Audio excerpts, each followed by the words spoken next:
Hello and welcome to the Spatial Model Tutorial 3.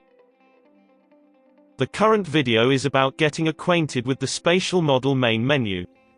In doing so, we will get to know the main components of the central screen and their navigation options. To activate the Spatial Model screen, press the red circle key on the main screen of the EDS system. Note that the Spatial Model operates continuously in the background. Pressing the highlighted key activates only the UI, for viewing the model data. The Spatial Model main screen has 4 tabs. The first bears the title of Pairs. This is the page that shows the state of the pairs in the model in the space. The second carries the title of Triplets. This page shows the triplets defined in the Spatial Model. The page contains all types of threes. The third page bears the title of Panel.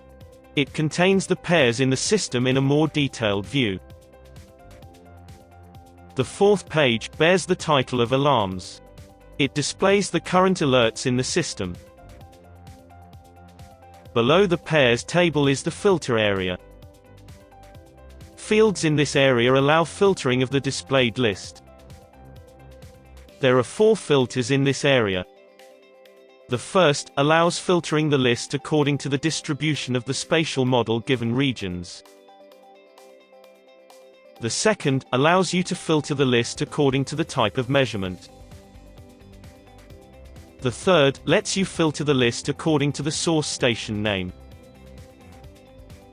The fourth lets you filter the list according to the destination station name.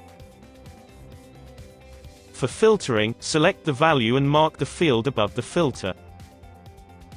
If more than one filter is selected, filter consolidation works. A row of buttons is shown at the bottom of the main page of the spatial model. These buttons control a series of actions that can be done on the spatial model. The functions of the buttons in order from left to right are as follows. 1. Moving the selected object into working mode. 2. Move the selected object to pause. In this state the object is inactive.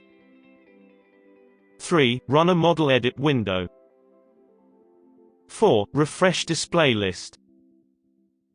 5. Viewing objects graphs at work. 6. Display the spatial model report menu.